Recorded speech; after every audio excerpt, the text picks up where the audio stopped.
सुबह उठ के फ्रेश नहीं हो पाता। उसकी वजह ये है कि खुश्की गर्मी जब ज़्यादा है तो खून गाढ़ा हो गया, और खून गाढ़ा होने की वजह से थकावट दर्द होने लगी है। थकावट दर्द और खून गाढ़ा होने की वजह से जिस्म के हिस्से सुन्न हो जाते हैं, सो जाते हैं। अब जब हम सोएंगे तो ये और ज़्यादा सुन्न हो जाएंगे।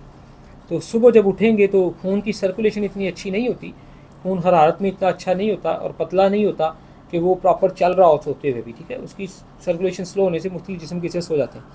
तो फिर वो नींद भी बेसुकून अच्छी नहीं, उसमें भी इंसान करवट बदलता रहता है। तो जिस्म भी आलमोस्ट थकावट वाला, और सुबह उठते भी थकावट दिन भर भी ऐसी होता है। हाँ, किसी काम में लग जाए, जिस्म गर्म हो जाए तो फिर ज़्यादा देर कर सकते हैं, ऐसे ही लेकिन जिस्म ठंडा पड़ जाए फिर दोबारा उस काम को करने का मूड नहीं जल्दी बनता। क्या नाम है भाई का? मोहम्मद आबिद। ये उम्र कितनी होगी? पट्टों में ना 29, पट्टों में बहुत पेन रहती है ना, ये गर्दन गर्दन के के और कंधे अकड़ाव में, रहता है हाँ। बहुत ज़्यादा ना। ये गैसेस खुश्क गर्म वगैरह ना। मिजाज जो है ना, ये दिल का मिजाज है, इसमें जिगर स्लो होता है। जिगर बेहतर वर्क नहीं कर रहा होता, उसके ऊपर फैट चर्बी आ रही होती है, गुर्दों के रास्ते वो खून को साफ़ नहीं कर रहा, इसलिए जिस्म के हिस्से सुन्न हो रहे हैं, इसलिए आपको थकावट हो रही है।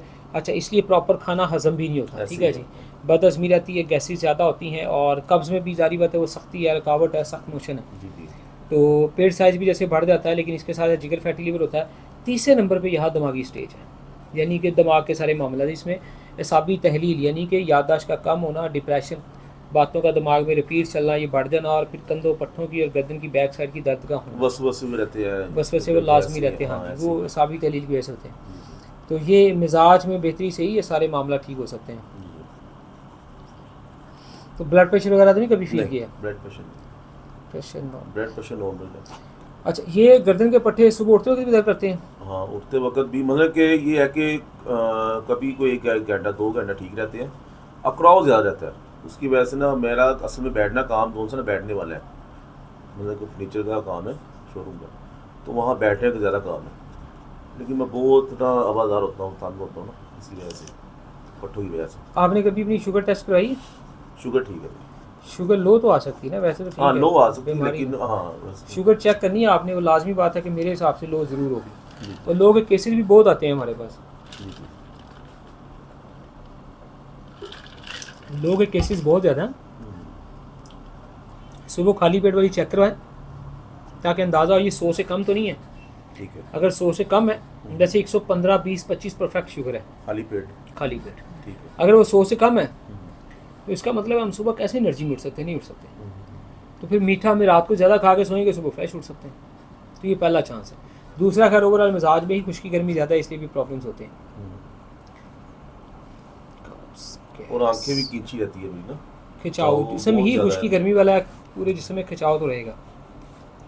ये वेट भी इसी वजह से मेरा ज़्यादा बढ़ा है। बिल्कुल ऐसे ही, सख्त मोटापा इसको कहते हैं, ये सख्त मोटापा होता है कुछ जिसम का।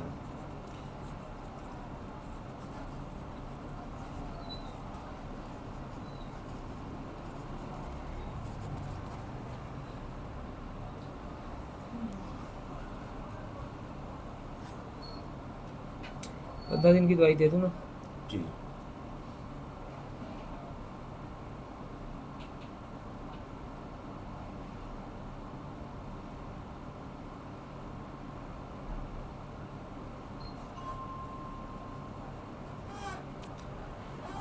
ये दवाई बना, अच्छा फ़ोन पर वैसे भाई मैं आपका टिकटॉक देख के आया था एडिन, कि वो बेहतर होगा आपकी मेरी बात भी इसमें कल व्हाट्सएप पे। बिल्कुल लाजमी हाँ, बात है। तो आपने कहा था संडे को आप आ जाना।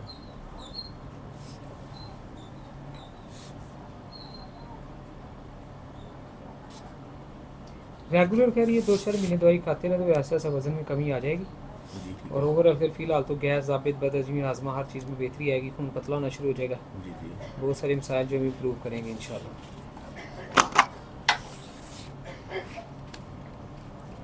तो उसका वो खाने पीने का भी बता देना। अब इस नंबर पे व्हाट्सएप पे आपने पर्ची की दोनों साइडों की तस्वीर भेज देनी, ठीक है जी। ठीक है। और बाकी फिर भी ऐसा बंद देना मुकम्मल, साग मेथी वगैरह नहीं खाना होता, अगर आजकल नहीं है, दाल कोई भी ना खाएं, जी चिलगोज़ा, अखरोट नहीं, बाकी इसके मुताबिक सारी चीज़ें खाएं। स्पेशली गोश्त के शोरबे वगैरह इस्तेमाल करें, बकरे, चिकन, फार्मी, देसी का। जी जी। 2-4-5 दिन शोरबा खाएं, उसके बाद फिर सब्जियां भी खा सकते हैं गोश्त में डाल के। गोश्त नहीं खाना, शोरबे ज़्यादा इस्तेमाल करें। आम खा लें, या आम का पानी में जूस भी बना के पी सकते हैं, ठीक है, चीनी वगैरह डाल के। चीनी तो पहले वैसे मैंने हिंग आउट की हुई है।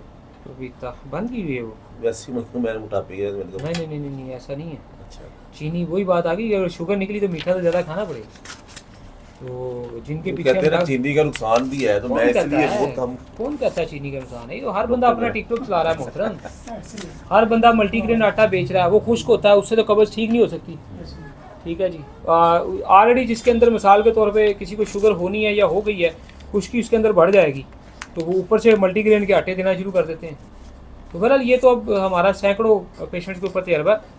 मार्केट के अंदर बताई जाने वाली हिकमत के मुताबिक बात करने लगा हूँ, जो जेन्युइन एक तबीब है, वो 90 से 95% दुनिया को जो नॉलेज दे रहे हैं वो भी गलत साबित हो रहा है, वो भी फेल है। हत्ता कि मैं अगर अपनी बात करूं तो मैं कहूँगा मेरा इलाज 100% फेल है। अल्हम्दुलिल्लाह कामयाबी की एक बड़ी वजह मुझे समझ में आई है, और वो बड़ी वजह सिर्फ और सिर्फ यही है कि हम पेशेंट को दवाई देने के बाद व्हाट्सएप पे राब्ते में रहते हैं।